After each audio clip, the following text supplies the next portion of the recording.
buhay namin din eh.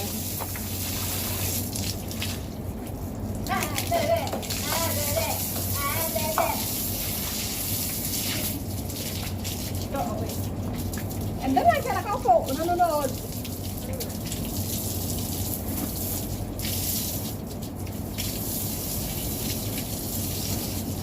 Wala palang iyak ng mga bata eh. Ang ganun tubig. Oh. Wala siguro sila namula ng ganun. Kaya tumakas si Dali ng maga. Kasi nga sa di ba tawag